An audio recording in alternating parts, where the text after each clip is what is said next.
Am I the jerk for telling my lesbian ex-wife that her partner cannot be my son's mom? Posted by you/OK5110. Hi all, throwaway because my friends are not completely aware of this current situation.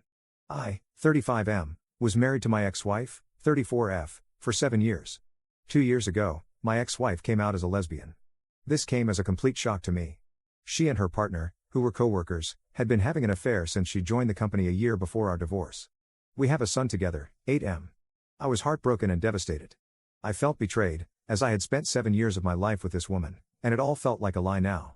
When I confronted her, she told me that she had to live her truth and that she tried to suppress her identity because she didn't come to terms with it until she met her partner. When I asked whether she loved me, she told me that while she loves me, it's different from how she loves her new partner.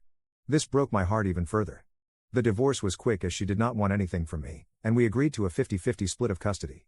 I decided to go no contact with her and handled the custody transfer process through my sister, 27F, whom I moved in with after the divorce.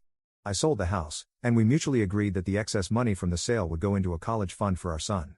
I could not bear to stay in that house anymore, as it kept reminding me of her betrayal. For context, she introduced her partner as her work friend, and I believed her. I had no reason to suspect anything, and they had several girls' nights, which I now figure were probably cover for the affair.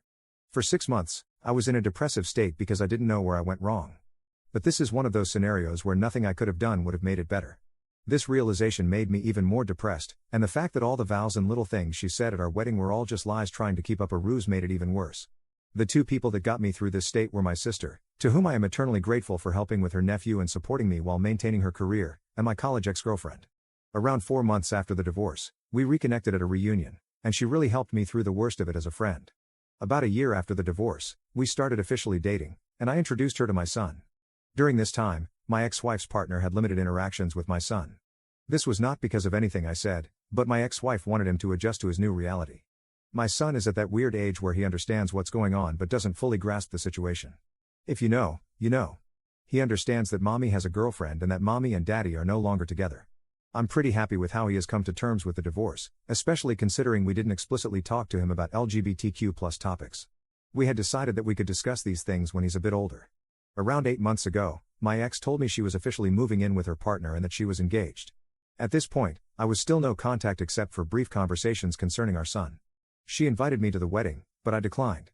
They were planning a destination wedding in Spain, where her girlfriend lives. She wanted to take our son to the wedding, which would require him to miss school for a week since she also wanted him to meet her girlfriend's family. I told her that missing school for a week didn't make sense and suggested she plan her wedding during his vacation, as she didn't yet have a fixed date. She argued that they likely wouldn't find a date aligning with his vacations, as they wanted to get married as soon as possible. I relented and agreed, since I didn't want to interact with her further, and it was within her rights to have her son at her wedding. The problem started when my son returned from the wedding. He was supposed to stay with me, as we have a flexible week-in/week-out custody arrangement. She wanted to take my son on her honeymoon so he could bond with his new stepmother. I told her that she had already had 2 weeks with him, as she had custody the week before the wedding, and I wanted to spend some father-son time with him. I told her it was within my rights, and she should go spend time with her new wife. She argued that, since our son's interactions with her partner were limited due to her busy schedule, this was a great opportunity for them to bond. I told her that she'd already had 2 weeks for them to get to know each other. She said they were busy with the wedding and didn't have time. I explained that I had taken vacation days to go to a motorcycle expo and build a Lego set, 2 things my son absolutely loves. She kept arguing, and I finally told her that custody arrangements are in place for a reason, and that was one thing I would not negotiate. She got angry and left. My son and I had a great time together. I even got him one of those kid-sized motorcycles since he liked them so much. Over the next few weeks, we returned to our week-in/week-out routine. One day, I saw that my ex had posted a photoshoot of them and my son under the caption #lesbianmommies. I thought it was just a post, but the way it portrayed them as a family didn't sit right with me. When I had my son for the week, I asked if his mom was saying anything to him. He hesitated but eventually told me that his mother had been trying to convince him to call her partner mom. This shocked me, as I never expected my ex to do this. Then again, I've been wrong before. I asked if it was something he wanted, and he said he felt much more comfortable calling her by her first name and that calling 2 people mom felt weird. I told him it was okay and that he shouldn't feel pressured to do anything. I called my ex and asked to meet up because this was serious, and I wanted to discuss it. I confronted her, and she told me that since she and her partner were married, it was only natural for our son to have 2 moms now. I told her it wasn't okay to pressure him into calling her partner mom, as she is not his mother, doesn't have an active parenting role in his life, and any major parenting decisions require both of us. She tried to argue that, since my girlfriend and I were getting serious, I might eventually want our son to start calling her mom. I told her that, even if we became serious, I would never try to convince our son to call her mom because he already has 2 parents, and he doesn't need more. Then she dropped a bombshell. She and her partner were hoping that, down the line, they could file for adoption. She assured me I'd still be able to see my son but wanted her and her wife to have legal guardianship because they wanted to build a family. I told her absolutely not, and that our partners have no say in our son's life. She accused me of being homophobic for denying her the right to a complete family. I told her that her life choices are hers, but our son's life is something we decide together. The issue escalated further when, 3 weeks later, I found out that my ex had enrolled our son in Spanish lessons, which he told me he hated. For context, my ex is Latin, and her partner is Spanish, so they speak Spanish at home. We had decided to raise our son in English, as she speaks it better than Spanish, and I don't speak any Spanish. When I discussed this with her, she said she wanted our son to connect more to his heritage. I told her I didn't mind the idea in principle, but we'd tried this several times when we were married, and he had shown no interest. She said it might be different this time, as there are now 2 Spanish speakers at home. I told her I was all for bilingualism, as knowing 2 languages is an advantage, but forcing him into something he doesn't want makes no sense. I even suggested trying another language he might like. She accused me of denying our son his roots and went on a tirade, accusing me of denying him his identity and her the right to a family. My girlfriend usually stays out of these matters, but she advised me to contact my lawyer.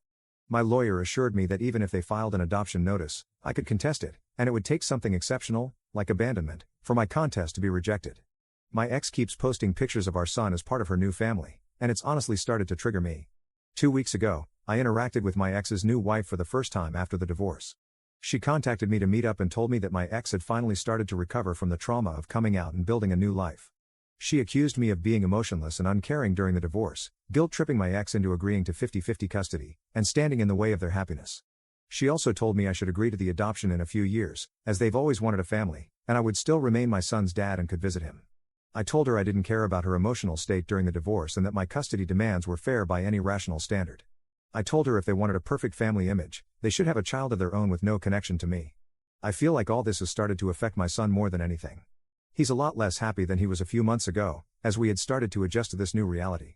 For context, since I know this is going to come up. The emotional trauma my ex faced stemmed from her family effectively disowning her after she came out. Her parents don't talk to her anymore. My son, however, has plenty of interaction with his maternal grandparents when he's with me. My ex-wife and her partner make significantly more money than I do. However, my ex-wife earns less than me, but her partner has a senior position and more stability. This was also an argument my ex-wife used regarding adoption, saying they could send our son to private school and provide a better life. The recent elections may have caused some of this urgency, as they worry they might lose adoption rights soon. However, they don't want to adopt him now, but in a few years, so I doubt this is the reason. Update 1 day later. Hi all. It's been crazy seeing everyone's reactions to the situation, and I wanted to share a quick update with you all. First of all, I'd like to clarify that my son and I have been going to therapy since the divorce. He was doing quite well until the whole mom saga happened. My in-laws disowned her after she came out. They were not even aware of the affair when she came out to them. They still spend time with my grandson under the condition that they don't badmouth my ex and don't preach their views to him. They agreed and said that they valued a relationship with their grandson over any political views they might hold.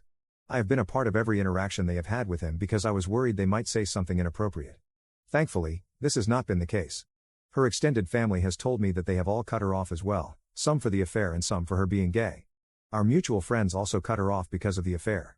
All our mutual friends were my work buddies and their spouses/partners. I did not ask them to do anything, they came to the decision on their own.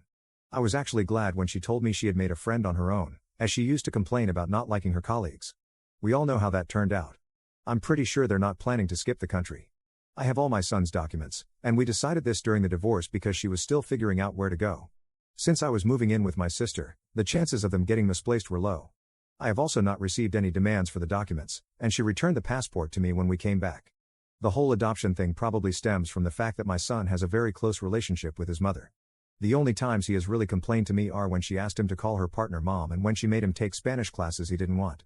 We did everything for him equally during our marriage, but I had to travel out of state to my parents frequently during COVID because they were sick with pre-existing conditions and couldn't take care of themselves. My sister was on an assignment abroad at that time. My sister also agreed with this. Please let me know your thoughts. I listened to people and contacted my lawyer, who is also my friend, this morning. He told me the same thing as last time, that it would take something really unusual for the adoption process to go through, like child abandonment. He also said that they are a bunch of idiots who have no idea how the law works. He also told me that if the whole "we want to adopt him" is a real thing and if she is talking negatively about me to my son and I could prove it, I could get custody. This has not been the case, as I've not heard my son say that his mom says bad things about me. This brought me a sigh of relief. I plan to contact my ex today with the following conditions. We both install parenting apps and document all interactions. No more mention to me or my son regarding adoption or calling her partner mom. No more posting images of my son as part of their perfect queer family, because, frankly, I don't want my son's photos on the internet when he is so young. He can decide what he wants when he is older. I plan to talk to my ex in a couple of hours. Please let me know what you think about this. Second update 1 day later. Hi all, I talked to my ex today. She was busy yesterday, and I wanted more time to gather my thoughts. When we met, I put forth my demands. She told me the parenting app idea seems fine and that she has no problem with it. She got sad when I told her to drop the idea of adoption and calling her partner mom, as it's just not going to happen. She explained that her family had pressured her to settle down. I proposed after a year of dating, and I didn't know this, and getting pregnant so soon after getting married wasn't what she had in mind. She got pregnant 1.5 years after getting married. Does that count as soon? I don't know. She said she had been in the closet her whole life because of her parents and thought marrying me would make her feelings subside. She was happy until she met her partner. She went through postpartum depression after giving birth, but I didn't know she hadn't wanted to get pregnant so soon. She then admitted that the reason they, her wife and her, wanted to adopt my son was that she wanted to start fresh. She said she was never really happy during our marriage and that with her new wife, she could have the family she'd always dreamed of. She didn't want my son to grow up resenting her for being a lesbian since he doesn't have much exposure to people like her, apart from her and her partner. Look, I have to be honest here. I don't know any gay people, and no one in my family or circle of friends is gay. We've never talked about these things because it just doesn't come up in daily life. That doesn't mean my son and I have no idea who they are, especially after the divorce. I told her this wasn't going to happen and that he has had a lot of exposure to people from her community. I told her it seemed like a flimsy excuse to separate my son and me and that she was making it up to justify her actions. After some arguing, she revealed the real reason she and her partner wanted to adopt my son. Reddit, your prediction abilities are unreal. Apparently, they wanted to adopt him because they are considering moving to Spain in a few years. I told her she couldn't do that and that the legal framework supports me and my rights in both countries. She admitted she knew this, which is why they wanted me to sign the adoption papers. I told her she was crazy to think I'd agree. I reminded her that she still needs my permission to take him out of the country, just like when they got married in Spain. Thanks to a Reddit comment, I researched the laws about this, so I know this isn't happening. She said they wanted to see if I'd agree, and if I didn't, they wouldn't pursue it because she doesn't want to be separated from her son. I emphasized again that this is not going to happen and that if she tries anything or says anything to my son, I'll sue for full custody. She looked sad and said they wanted to check with me first. I told her, in what world would you expect me to give you and your wife full custody? First, you divorce me, leave me for a woman, and then expect me to sign over my child and act like nothing happened? I told her from now on, every interaction will be documented, and if I suspect anything, I'll sue for full custody. She seemed scared at the idea of losing custody. I don't think she considered that possibility, and she agreed. I also told her not to try to create this picture-perfect queer family because it's not going to happen. Our son has a mom and a dad that he spends half his time with, not two moms. He is not her affair partner's son. He's her son and mine. If she wants a child with her wife, they can have one on their own.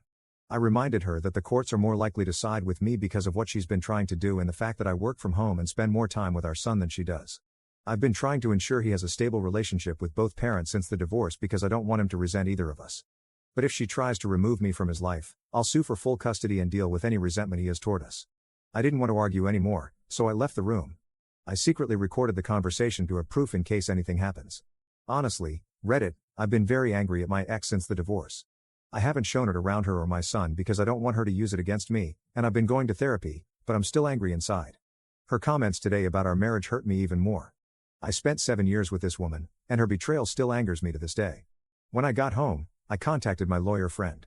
He reiterated that they'd have to kidnap my son for their plan to work. I asked if there was anything else we could do. He said the current custody agreement is very thorough, and we've ensured that. Whether I want full custody is up to me, but I have to be sure before putting my son and myself through the process. I don't want my son to grow up without either parent because that's not healthy for him. That's why I won't sue for full custody now. If they're foolish enough to kidnap him, which I'm sure they're not, the law is on my side. I know her partner's position at work, so I doubt they'd give it all up without a good reason. As for the passport issue, I have all his documents, and things like notifying me about travel or hospital visits are already in the custody agreement. The legal framework is solid. My ex-wife is still a good mother who loves him, and he enjoys spending time with her. Plus, my son is the kind of person to tell me if he's uncomfortable with anything, so I'll know if they keep pushing their nonsense. On a positive note, I'm not against Spanish lessons, but my son doesn't like them. I just suggested he try learning a language he enjoys. There are plenty of options. I didn't bring this up with my ex, but now I know she was pushing for Spanish because of the Spain idea. Thank you, everyone, for your support. You really helped me understand the situation. I can't believe I didn't think about her considering Spain until I read the comments. You all are amazing.